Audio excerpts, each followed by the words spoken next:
Nelson Werneck Sodré e Celso Furtado.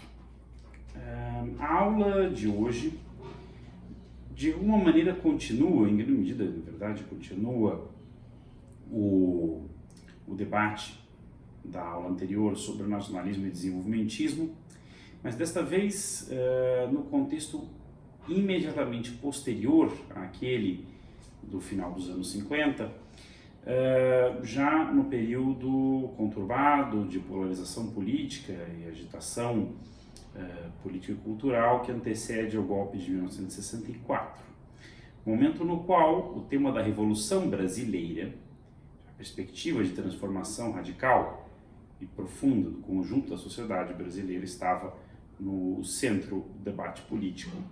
As duas obras que vamos abordar nesta videoaula justamente são expressões distintas desse contexto político-ideológico.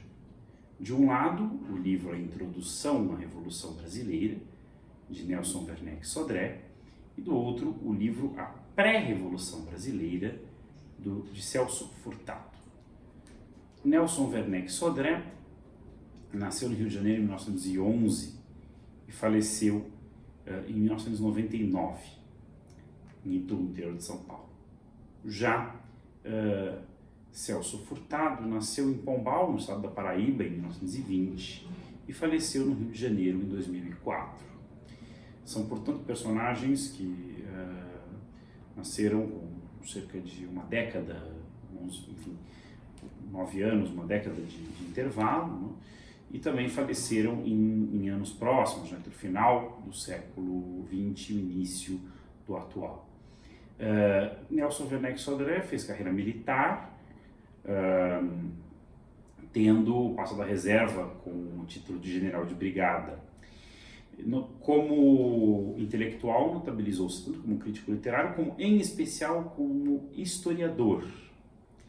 A partir de 1945, ele, que havia sido influenciado por ideias tenentistas, se vincula ao Partido Comunista Brasileiro e, a partir de 1955, integra o corpo docente do ISEB, na condição de responsável pela cadeira de História do Brasil.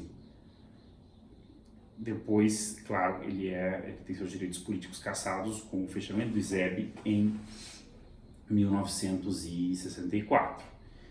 É autor de uma vasta obra historiográfica e o livro do qual nos ocuparemos hoje, Introdução à Revolução Brasileira, tem sua primeira edição em 1958, sendo posteriormente reeditado em 1967. Acho que a primeira versão do primeiro capítulo, que vamos discutir de 58, o livro acho que sai ali por volta de 62, 63, sendo reeditado depois do golpe em 67. Já Celso Furtado, ele, é um dos principais, talvez o principal economista brasileiro do século XX, se gradua no final na segunda metade dos anos 40 e no Recife, depois se graduou em Direito no Recife, né, na atual Universidade Federal de Pernambuco, e depois parte para um período de estudos de pós-graduação na França. Mais tarde, ele se vincula à recém-criada Comissão Econômica para a América Latina, CEPAL, fundada em 1949 como órgão assessor da ONU, encabeçada pelo argentino Raúl Prebisch. Furtado será um dos mais destacados economistas e pensadores da CEPAL e publicará em 1959 a obra que o tornará célebre, né? Como grande intérprete do Brasil, Formação Econômica do Brasil, né? A obra que vamos discutir, o livro que vamos discutir hoje é de 1962, 63, a Pré-Revolução Brasileira. Ele é autor também de uma grande obra, incluindo, entre outros títulos, O Mito do Desenvolvimento, Brasil, uma construção interrompida, entre outros, né? Aliás, os dois também são autores de livros autobiográficos, né? No caso de Nelson Werneck Sodré, Entre a Pena e o Sabre, no caso de Celso Furtado, uma obra em 3 volumes, né? A fantasia organizada, a fantasia, enfim, agora não me lembro exatamente o título, a fantasia desfeita e o olhar do mundo, algo assim, eu não lembro exatamente, mas é um livro de memórias em três tomos. Bom, vamos começar por Sodré, que tem mais relação direta com os autores da última exposição, por ter sido também vinculado ao ISEB, e depois faremos um contraponto com as ideias expostas na obra de Furtado, procurando explorar tanto os pontos de contato como os pontos de divergência. Bom, só fazer uma pequena correção, de fato a primeira versão dessa obra, Introdução à Revolução Brasileira, é do final dos anos 50, tá? É que ela reúne textos escritos em momentos distintos.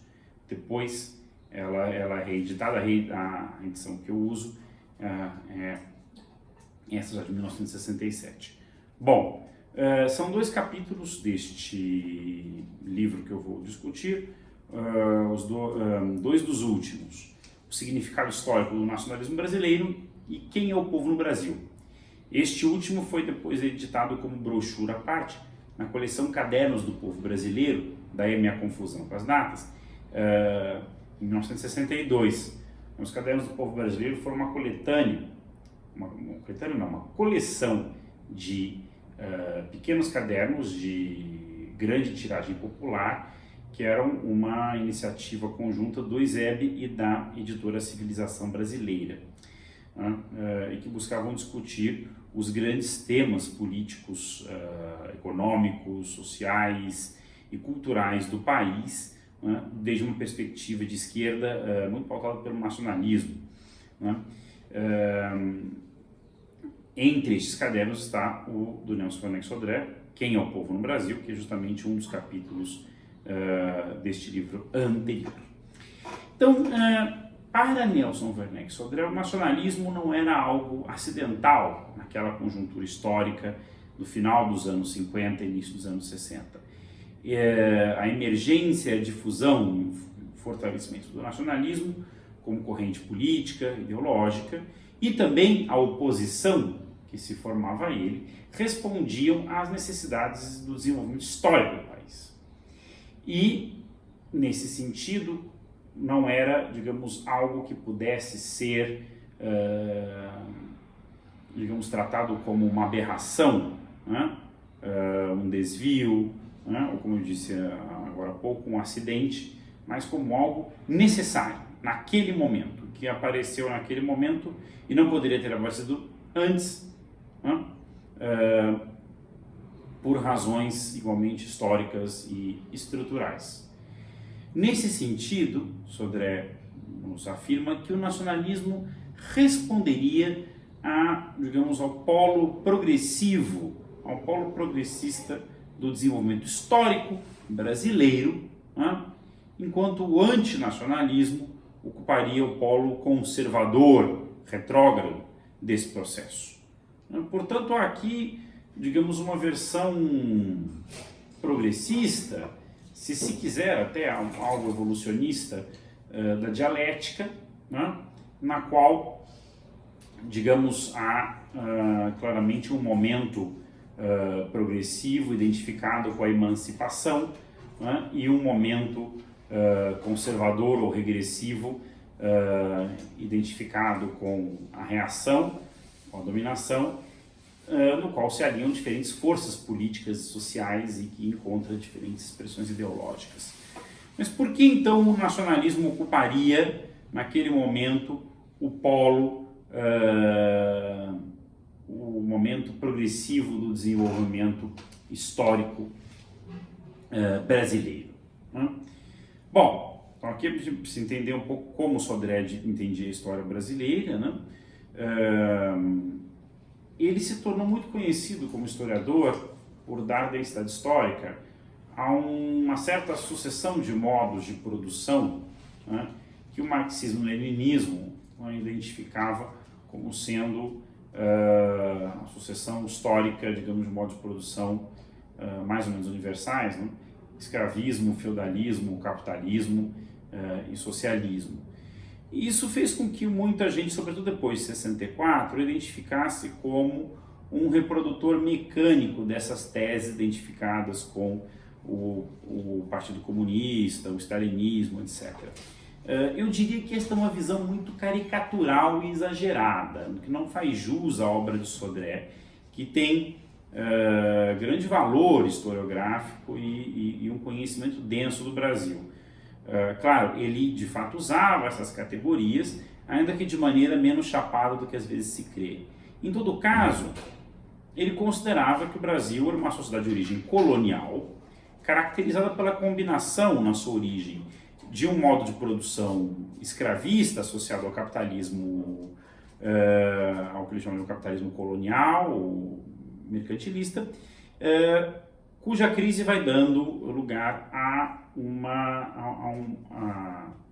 ao predomínio de relações de produção feudais. E, mais adiante, o capitalismo passa a penetrar nessa sociedade e a transformá-la por dentro, e é justamente, digamos, nesse momento de maturação do capitalismo nacional, mas ainda obstaculizado por relações pré-capitalistas, feudais ou semi-feudais, que o Brasil se encontraria em meados do século XX. Quais seriam os 3 momentos principais dessa trajetória histórica para Sodré? Basicamente 3. O da independência, o da proclamação da República, e a fase inaugurada com a Revolução de 30, que ele identificava como sendo a fase da Revolução Brasileira ainda em curso.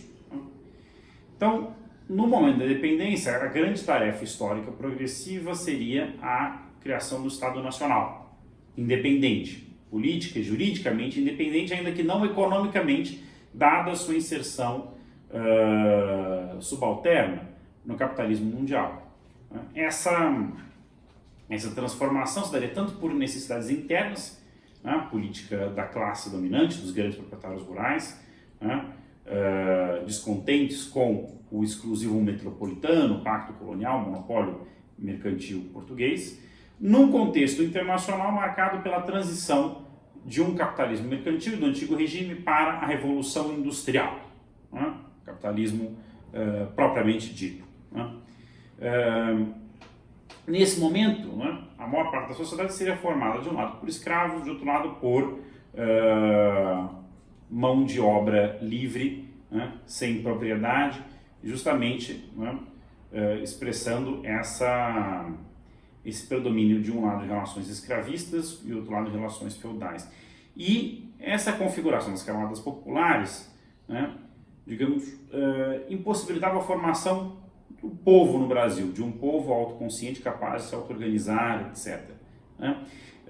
O que, aliás, ecoa formulações que nós já vimos com Álvaro Vieira Pinto e Alberto Guerreiro Ramos na aula passada. Nesse sentido, a política estava quase completamente entregue às classes dominantes e a setores médios ainda muito pequenos. Então, a formação desse Estado Nacional, primeiro sob a forma imperial monárquica, é um produto da política das classes dominantes, do seu monopólio do poder político.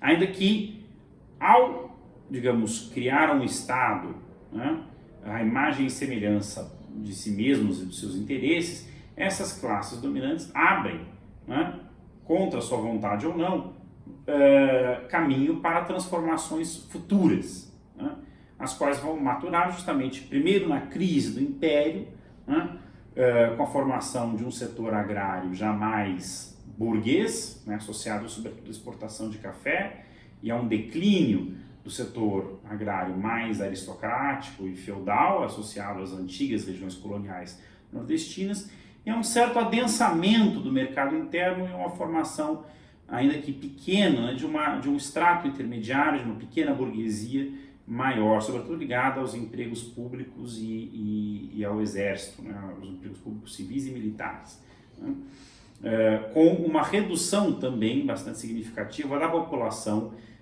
escrava, mesmo antes da abolição. E é justamente nesse contexto que a forma monárquica perderia sua vigência histórica, abrindo caminho para a República.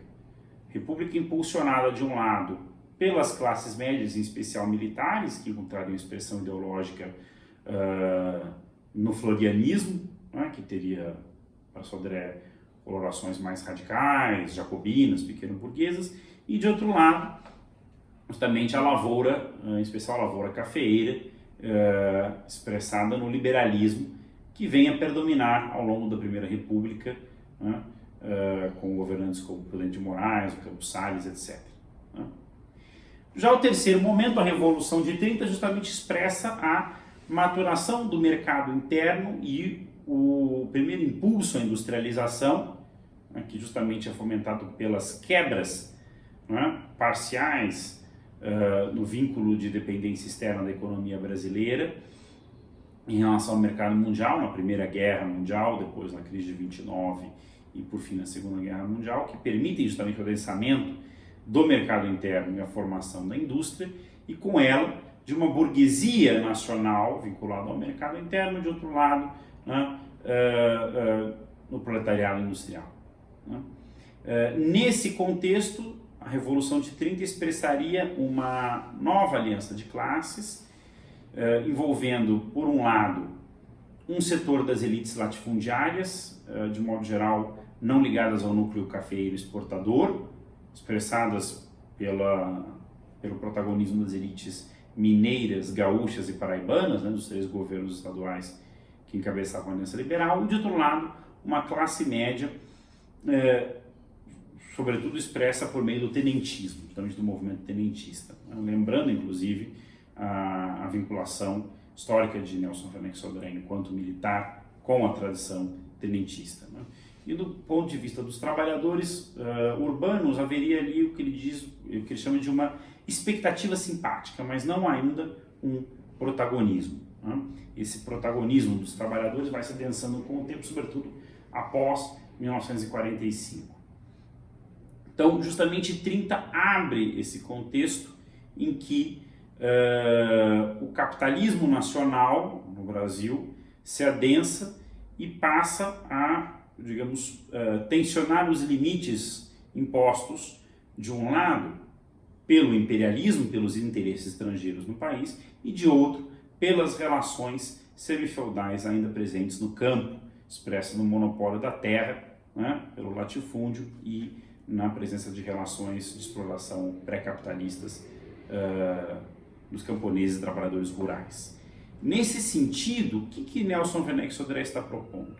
Justamente que o nacionalismo era a expressão política e ideológica de um conjunto de transformações que teriam como objetivo a superação definitiva, de um lado, né, da subordinação do Brasil ao imperialismo, e do outro, do nosso passado recente, feudal ou semifeudal. Né? Justamente tarefas próprias de uma revolução democrático-burguesa. Né? Essa era a teoria que os comunistas brasileiros defendiam para a Revolução Brasileira, e que, embora tenha raízes em formulações da Internacional Comunista, Terceira Internacional, sobretudo no seu 6º Congresso, em 1928, ela ganha mais densidade local a partir dos anos 50, em especial a partir de um documento que é mais ou menos contemporâneo desse livro, chamado A Declaração de Março do Comitê Central do Partido Comunista, publicado em 1958, em que o partido acusava o caráter progressivo do desenvolvimento do capitalismo no Brasil e se dispunha a integrar uma ampla frente nacionalista capaz de levar adiante reformas estruturais que encaminhassem a Revolução Democrática Burguesa. Então, o Nelson Werneck Sodré, de alguma maneira, dá densidade historiográfica a esse conjunto de teses. Né?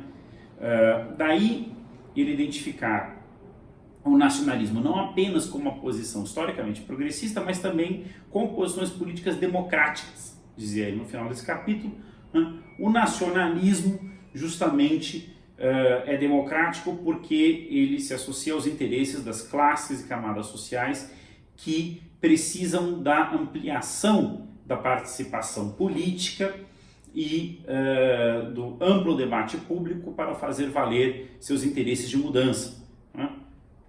Os setores progressistas das classes médias, da pequena burguesia, burguesia nacional, setor nacional da burguesia, não subordinado ao imperialismo, e, por suposto, o proletariado urbano e também os camponeses.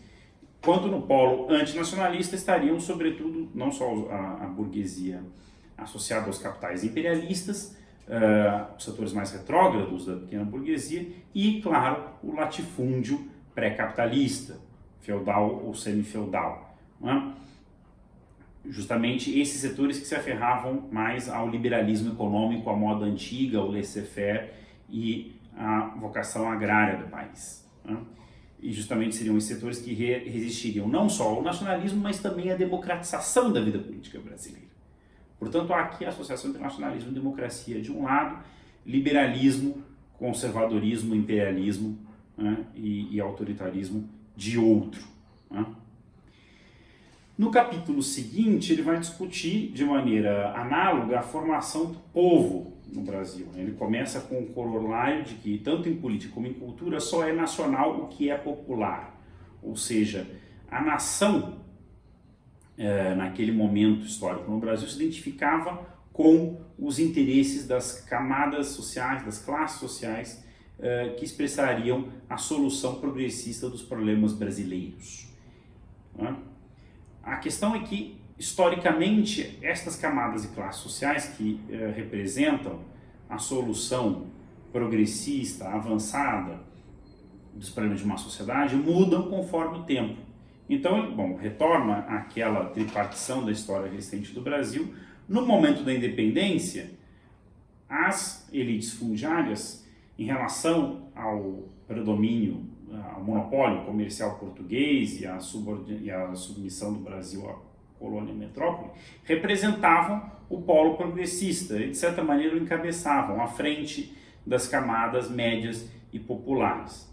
À medida em que se consolida o Estado Nacional Independente, estas mesmas camadas dominantes passam, né, a um polo conservador, né?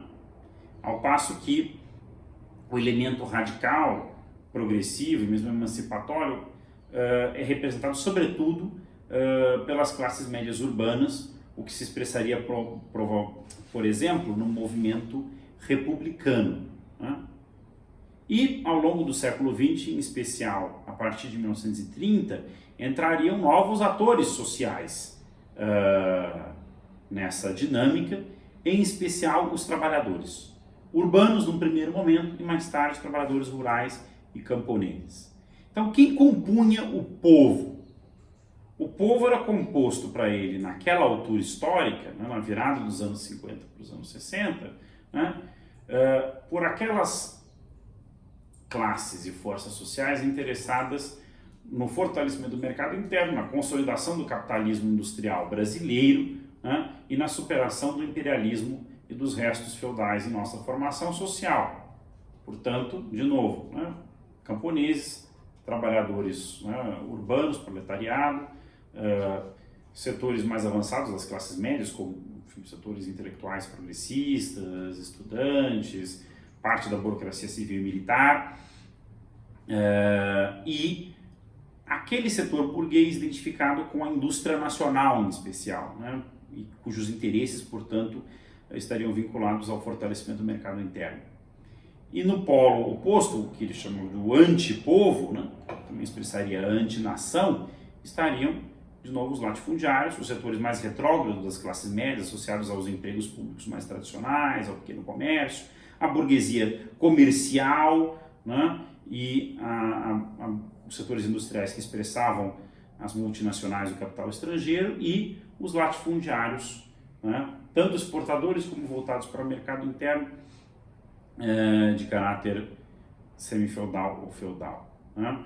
Justamente essas seriam as frações de classe e as classes sociais que não fariam mais parte do povo por não se identificarem com o equacionamento progressista avançado, né, dos problemas brasileiros, que se identificavam naquele momento com a plataforma do que ele chamava de a Revolução Brasileira.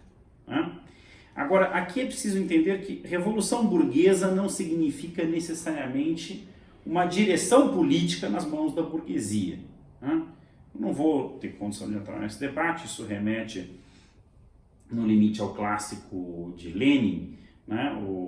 A Revolução Democrática, as duas táticas da social-democracia na Revolução Democrática, em que Lenin faz essa distinção. Né? Uma coisa são as tarefas históricas da Revolução, outra coisa são as classes sociais que a encabeçam. Então, para Lenin, no caso da situação específica da Rússia, no começo do século XX, as tarefas da Revolução Russa eram, no primeiro momento, democráticas e burguesas, superação do feudalismo, fim do absolutismo monárquico, etc. Mas a burguesia russa, pela sua formação tardia e pelos seus temores em relação ao proletariado, tenderia a favorecer uma negociação com o czarismo, não seria uma classe propriamente revolucionária. Daí que a Revolução Democrática deveria ser dirigida por uma aliança entre o proletariado e o campesinado. No caso do Brasil, Nelson Werneck Sodré segue um raciocínio parecido, ainda que, para o caso brasileiro, ele tira uma conclusão um pouco diferente. Ele considerava que havia setores burgueses que, sim, tinham interesses e que encontravam correspondentes em suas atitudes políticas vinculados ao nacionalismo. Né? Mas a Revolução Burguesa no Brasil não seria dirigida pela burguesia. Ele reconhecia certa ambiguidade nessa classe social e, nesse sentido, considerava que a direção da Revolução Burguesa no Brasil seria compartilhada entre a burguesia e as demais classes e passaria rapidamente para o proletariado. Nesse sentido, né, essa Revolução Burguesa tinha para ele como horizonte a passagem, no momento posterior, para o socialismo, mas que não poderia deixar de passar, pelas necessidades do desenvolvimento histórico, por um momento de consolidação do capitalismo. Daí que alguns dos seus críticos chamaram o pensamento de Nelson Werneck Sodré e outros intelectuais comunistas brasileiros como etapistas, justamente porque proporiam uma revolução por etapas. O que, cá entre nós, fazia algum sentido antes de 64. Depois, isso se tornou muito mais duvidoso, porque afinal a burguesia acabou se alinhando em sua quase totalidade com o golpe de Estado, que justamente frustrou qualquer pretensão de uma revolução democrática no Brasil. Mas, antes de 64, havia, sem dúvida, lugar a dúvida. Havia setores burgueses que assumiam posições nacionalistas, até próximas a João Goulart, etc. Bom, e o texto de Furtado? Furtado, diferentemente de Nelson Werneck Sodré, não era um comunista.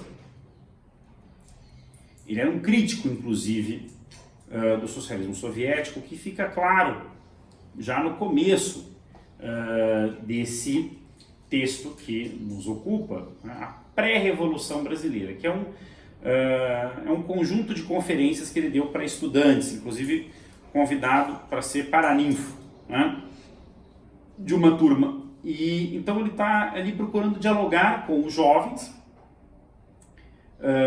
sobretudo com aquela juventude envolvida com o movimento estudantil, radicalizada naquele momento, né? A UNE tinha um papel político e cultural muito importante no Brasil naquela época, e muito influenciada, seja pelo PCB, seja por outras organizações da esquerda e da esquerda marxista. Então ele começa sublinhando o seguinte: o Brasil está vivendo um período de grandes transformações econômicas, sociais e políticas, que são antessala de uma revolução. Daí o título, a pré-revolução brasileira. Para ele nós estamos num momento pré-revolucionário, né, em que o velho estava dando lugar ao novo. Né? E nesse sentido era preciso tomar uma posição a favor do novo, em favor, né, desse conjunto de transformações. que ele identificava com o horizonte do desenvolvimento, com a superação de uma sociedade agrária, atrasada, em grande medida pré-capitalista, para uma sociedade moderna, industrial, capitalista, no plano econômico. E no plano político, uma sociedade dominada pelas oligarquias fundiárias para uma sociedade democrática, de ampla participação popular. Esse, digamos, seria o conjunto, né, das transformações que Furtado divisava no horizonte do Brasil naquele momento. Né? Então, o desenvolvimento industrial, né, suplantando o setor arcaico, né, e pré-capitalista da economia brasileira, digamos, fazendo do setor industrial moderno, né, e propriamente capitalista, o setor cada vez mais dinâmico, né, daquela sociedade, teria correspondência no plano político com, né, a superação dos velhos padrões oligárquicos, né, por um Estado cada vez mais democratizado. Diz ele, nesse sentido, estamos todos, né, aqueles que nos identificamos com o humanismo, né, com as ideias progressistas, avançadas, estamos no mesmo barco. Né? Em seguida, ele aponta algumas divisões. Né? E aí ele demarca o terreno. Né? Que ele defendia um programa de reformas, de transformações radicais, porém, nos marcos da democracia política, né? E que evitassem o caminho que a União Soviética percorreu. A União Soviética, por exemplo, passou por um grande desenvolvimento industrial, né, acelerando o seu caminho para a modernidade industrial, porém a um custo político e humano muito grande, que foi, né, um regime autoritário, ditatorial, etc. Né? Ele considerava que era necessário e possível evitar esta solução. E nesse sentido ele advogava por uma associação na qual o desenvolvimento se desse em chave democrática. Aqui é uma influência importante, e que já apareceu na aula passada, que é a obra do sociólogo Karl Mannheim, né?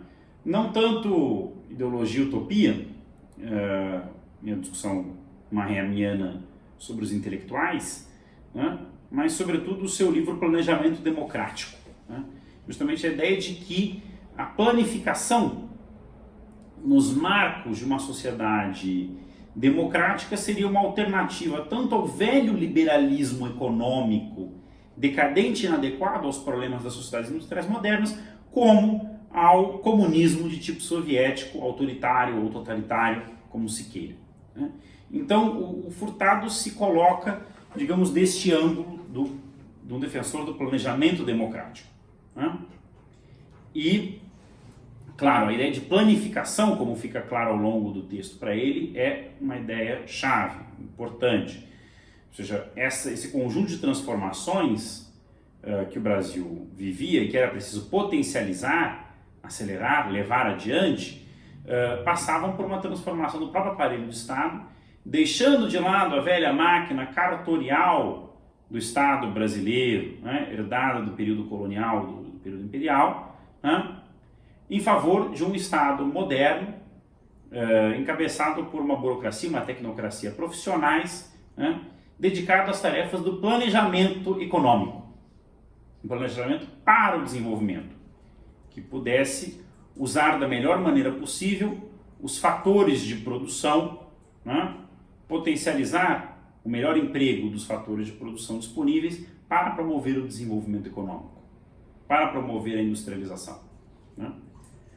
Porém, esse horizonte, poderíamos dizer, tecnocrático presente no pensamento de Furtado, está também aliado a uma aposta na democracia, né, na participação popular ampliada, como um fator que impulsionaria o processo de desenvolvimento, sendo ao mesmo tempo consequência deste processo, e também a um horizonte humanista de reformas sociais, ou seja, para ele a industrialização deveria estar vinculada a uma maior igualdade social e econômica, né? Ou seja, a difusão dos frutos do progresso material da sociedade industrial para o conjunto da sociedade brasileira.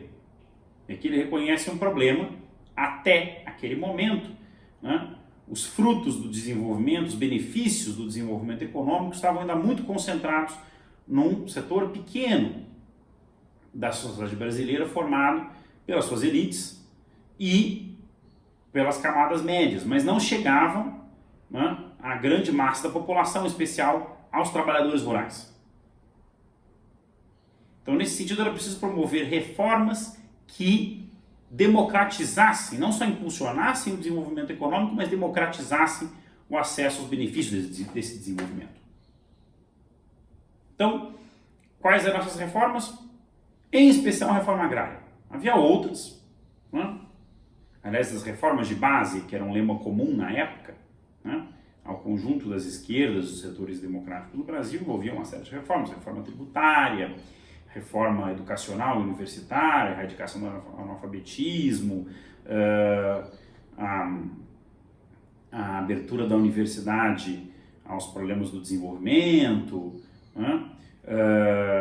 Enfim, uma série de reformas, mas enfim, a reforma eleitoral, né, a inclusão dos analfabetos, o direito ao voto dos analfabetos, mas sobretudo a reforma agrária. Essa era o grande divisor da sociedade brasileira, gerava grandes polêmicas. E Celso Furtado defendia a necessidade de uma transformação da estrutura agrária no sentido de desconcentrar a propriedade da terra, né, gerar, né, bem-estar e poder de consumo no campo, ao mesmo tempo liberando mão de obra para o desenvolvimento industrial, né?